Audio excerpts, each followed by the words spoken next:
ఇవాళ కేసీఆర్ గారు 30,000 కోట్లు అప్పు చేసి వ్యవసాయం అడ్లు తాగే ఇవాళ మన పిల్లలు చదువుకునే ఏమి ఇస్తాను చెప్పండి కేసీఆర్ తల్లి మీద తండ్రి మీద భారం పడకుండా కొడుకు ఉద్యోగం వచ్చేంత వరకు నెలకు 3,016 రూపాయలు ఇస్తా అని చెప్పి నేను మాత్రమే చెప్పలే స్వయంగా ఆనాడు చెప్పిన మనిషి కేసీఆర్ చెప్పింది. నీ చదువుకున్న పిల్లగారిలో నీ బిడ్డలో 3,016 రూపాయలు వస్తుందా వస్తలేదు. మాట ఇచ్చి మాట తప్పి నిరుద్యోగ కళలో మట్టి కొట్టిన వ్యక్తి కూడా కేసీఆర్ విషయంలో రక్షణ చెప్పడం చేస్తాం. అంతేకాదు గ్రామాలలో పేదలు తొందరగా చచ్చిపోతున్నారు సుఖం లేక అని చెప్పి రోగాలు చచ్చిపోతారని చెప్పి 55 సంవత్సరాలు నిండితే పెన్షన్ ఇస్తా అని చెప్పి ఇచ్చిన కేసీఆర్ 50 సంవత్సరాల పెన్షన్ 50 సంవత్సరాలు పేరు 65 సంవత్సరాలు నిండినా కూడా ఇవాళ పెన్షన్ ఇచ్చే దిక్కు లేదు. చచ్చిపోయిన ఆడపిల్లలకి చనిపోయిన మగవాళ్ళకి వాళ్ళ ఇంట్లో పెన్షన్ ఇచ్చే పరిస్థితి లేదు. ఇవాళ ఎక్కడైనా కర్మకాలి యాక్సిడెంట్ అయి జీవించడం వల్ల 1 రూపాయి పని చేయకుండా పెట్ట మీద పడుకునే వాళ్ళకు కూడా సర్టిఫికేట్ ఇచ్చేలేదు, పెన్షన్ ఇచ్చేలేదు.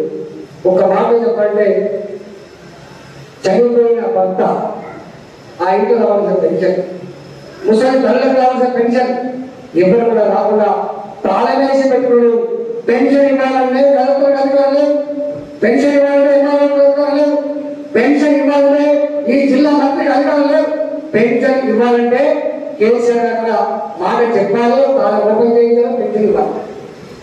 ఈ మధ్యకి చెడ్డమా అవసరం ఆలోచన చేయండి. ఈ మధ్య కాలంలో మనం చూస్తా ఉన్నాం కేసీఆర్ గారు ఏం చేస్తున్నారు, మొత్తం బయటంతా వస్తాం. నేను అంటున్నా నాదే కరీంనగర్ జిల్లాలో బస్సు ప్రమాదం జరిగింది. 67 మంది చనిపోయింది. కొండగట్లో 67 మంది చనిపోతే నేను పోయింది తప్ప ఆయన మాత్రం రాలేదు. ఆ 67 మంది చనిపోతే ఆ కుటుంబానికి సాయం అందించలేదు. తెలంగాణ పల్లెల్లో ఆటో హాస్పిటల్ చచ్చిపోయే వాళ్ళు ఉంటారు, తెలంగాణ పల్లెల్లో బాంబులు చచ్చిపోయే వాళ్ళు ఉంటారు, పిడుగు మనిషి చచ్చిపోయే వాళ్ళు ఉంటారు, రకరకాల కారణాలతో చచ్చిపోయే వాళ్ళు అనేక మంది లేరు. కానీ ఇక్కడ చచ్చిపోయినటువంటి ఆ కుటుంబానికి మనం కట్టే డబ్బు నుంచి ఆ సాయం చేయడానికి చేతులు రావు. కానీ మనం మన సొమ్ముని మన దగ్గర వసూలు చేసిన సొమ్ముని ₹1 రూపాయలు పక్కపై పంజాబ్ లో చనిపోయిన రైతాంగానికి 3 లక్షల రూపాయలు ఇచ్చేటువంటి పరిస్థితి వచ్చిందంటే ఈయన మన కోసం వల్ల మంది కోసం సాగుతుంది. ఇవాళ తనని కాకపోతే నీళ్ళు లేక లేకమన్నట్టుగా అప్పసొమ్ము అన్ని దానం చేసినట్టుగా మనం కష్టపడి కట్టిన డబ్బుల్ని ఇవాళ ఎక్కడో పంజాబ్ లో రైతాంగానికి ఇస్తున్నాడు. ఇవ్వడానికి మాకేం వద్దంటలేము కానీ ఇక్కడ మాత్రం ఒక్కగలేదు. దళిత జీవితం గడిపే వాళ్ళు అనేక మంది ఉన్న విషయం కనపడలేదా? ముఖ్యమంత్రి గారు చెప్పగలుగుతాం. మేము కూర్చ రాజకీయాలను ఏక రాజకీయాలుగా తెలంగాణని సక్కదిద్దే సత్తా లేదు. కానీ పంజాబ్ పోతాడు, ఢిల్లీకి పోతాడు, ఇంకేదో వెళ్ళబెట్టాడుగా. ఇవాళ నేను వెళ్ళబెట్టేది లేదు. ఇవాళ ఒకటే ఈ గడ్డ మీద రెండోసారి కేసీఆర్ అధికారం వచ్చిన తర్వాత ఒకటే అనుకుంటున్నాడు, అమ్మో కేసీఆర్ అనుకుంటా. ఒకప్పుడు మేము కేసీఆర్ గొప్పగా భావించినాం, కేసీఆర్ ఓటేసి గెలిపించినాం. కానీ ఇవాళ మాత్రం కేసీఆర్ మాకు మారిపోయిండు. మమ్మల్ని కలిసే వాక్యం, మమ్మల్ని కలిసే టైం లేదు, వాళ్ళకి మా గురించి ఆలోచించే టైం లేదు. ఉంటే ఈ పక్కకున్న భావంలో ఉంటాడు, ఉంటే ప్రకటనలో ఉంటాడు తప్ప ప్రజల్ని మాత్రం నడుపుతాడు. చివరికి ఎమ్మెల్యే కలిసే బాధ్యత లేదు, మంత్రులు కూడా అడిగిపోవాల్సిందే తప్ప మంత్రులు స్వేచ్ఛకి అవసరం లేదు. ఒక పరిపాలన ఇక్కడ కొనసాగుతుంది. కాబట్టి ఇవాళ కేసీఆర్ మీద స్వరూపమైందో తన నైజమైందో ఇవాళ అర్థమైంది. కాబట్టి ఇవాళ ఎట్టి పరిస్థితులు కూడా రాబోయే కాలంలో కేసీఆర్ గద్దెదించడే తెలంగాణ ప్రజల యొక్క పంతమని చెప్పి భావిస్తూ ఉంటారు. కానీ ఆయన మన నా ఉద్యోగాలు మీరు చాలా మంది వచ్చారు. ఏం చేసే ఉద్యోగాలు నేను ఇంతమంది కూర్చోమని చెప్పాను. 20 ఏళ్ళు ఆయన అడుగులు నడుచుకోవడం లేదు. తెలంగాణ మొత్తం బిడ్డ నేను తెలంగాణ ఏర్పాటు కోసం 100 కేసులు పెట్టబడ్డా, జైలులో కుక్కినా జై తెలంగాణ పెట్టిన బిడ్డలు. కష్టకాలంలో కరోనా వస్తే ఏం చేసాం మేము చూసాం, మంత్రిగా ఏం చేసాం మేము చూసాం. అలాంటి వాడిని బయటికి ఎగబట్టి రాజీనామా చేయించి ఈ ఉద్యమ బిడ్డలు ఈ గొంతు గొప్పలని నా హుజరాబాద్లో 10-11 మంది మంత్రులు వచ్చి 100 మంది పోలీసులు వచ్చి అక్రమంగా సంపాదించిన డబ్బులు 600 కోట్ల రూపాయలు ఖర్చు పెట్టడం తాగిపించి 2 లక్షల కోట్ల రూపాయలు దత్తబంధు అనౌన్స్ చేసి 4,000 కోట్ల రూపాయలు దత్తబంధు రూపంలో గొల్ల స్కీమ్ రూపంలో గొల్లలకు గొల్లు ఇచ్చి ప్రమాణం చేయించి దళితులకు చెక్కులు ఇచ్చి పోషమ్మలకు ప్రమాణం చేయించి రాయందరిని ఉడగొట్టండి అని చెప్పి పప్పం పట్టినా చెలువనిపిస్తున్న అవసరం. మిస్టర్ కేసీఆర్, నీ డబ్బు సంతలకు హుజరాబాద్ దొంగలు, నీ మద్యం సీసాలకు హుజరాబాద్ దొంగలు, నీ బెదిరింపులకు భయపడేది కాదురా హుజరాబాద్. నా హుజరాబాద్ ఆత్మగౌరవాన్ని కోరుకుంటుంది, నా హుజరాబాద్ ధర్మాన్ని కోరుకుంటుంది, నా హుజరాబాద్ మా కళ్ళల్లో కళ్ళ బిడ్డలు వినిపించుకుంటుంది. మేము గెలవడమే కాదు, తెలంగాణ సమాజం కోరుకున్నా, తెలంగాణ సమాజం ఎదురు చూసినా మేము ఆత్మగౌరవాన్ని గెలిపిస్తామని చెప్పి మననే హుజరాబాద్లో బ్రహ్మాండంగా గెలిపిస్తున్న సంగతి. అది గెలిపించిన తర్వాత ఆయన మెడలు పనిచేయకుండా అయిపోయింది, ఆడమా అయిపోయాడు. ఏం చేయాలనుకోలేదు అంటే ఇన్ని మందిలో కూడా ఖర్చు పెట్టినా ఇంత బెదిరింపులకు పాల్పడ్డా ఎట్ట కలిసి ఇంకలేదని చెప్పి పరిచయాడు. అప్పుడు అదే ప్రయత్నం రేపు ఆలయంలో కూడా చేస్తాము. నేను అనుకుంటా ఆ ఒక్క దగ్గర అంటే ముఖ్యమంత్రి, మంత్రులు, అధికారులు పనిచేసి, కానీ మొత్తం ఎన్నికలైతే కనుక పనిచేస్తారా? సత్తా ఉండదా? సత్తా ఉండదు.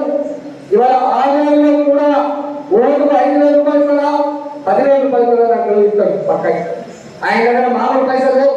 ఇప్పటికే 15,000 కోట్ల రూపాయలు ఎన్నికల ఖర్చు కోసం తీసి పక్కన పెట్టాడు. నేను అంటున్నా, తెలంగాణ ఆకలినైనా భరిస్తుంది, ఆత్మగౌరవాన్ని మాత్రం కోల్పోదు. తెలంగాణ ఇవాళ పరిగీసుకోవడానికి తక్కువ ఉంది తెలంగాణ. కాబట్టి రేపు తెలంగాణ వ్యాప్తంగా కూడా ఆయన హుజరాబాద్లో ఏం చేసిండో అలా 10% పని ఈ డబ్బులు ఖర్చు పెట్టే పని చేస్తాడు, మద్యం తాగిపించే ప్రయత్నం చేస్తాడు, నాయకులు కొనుగోలు చేసే ప్రయత్నం చేస్తాడు. కానీ తెలంగాణలో మాత్రం ఒకటే అనుకుంటున్నాడు, ఆయన ఇంటికెళ్ళి ఇస్తలేడు. ఆయన ఇంటికెళ్ళి ఇస్తలేడు. నీ పక్కగా భావాలు అందించలేదు మన పైసలు కాబట్టి తప్పకుండా తీసుకున్నాం, డబ్బులు వేసుకుందాం, మన వైపు పడుతుంది. కేసీఆర్ గర్భించడమే, కేసీఆర్ పొందడమే ఏదైనా సమాజంతో భావిస్తూ ఉంది. అలాగే ఎక్కడ పోయినా కూడా నేను నాకు పోలీస్ ఆఫీసర్లు కలిసి చెప్తా ఉన్నాను, 23 మంది పనిచేస్తున్నాడు ఒక 5-6 జిల్లాలో.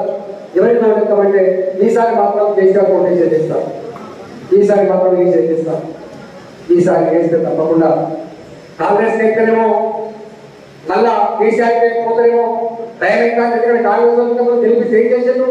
12 మంది పైన చేరి మంత్రి పదవులు ఎక్కడ పెడుతున్నారు?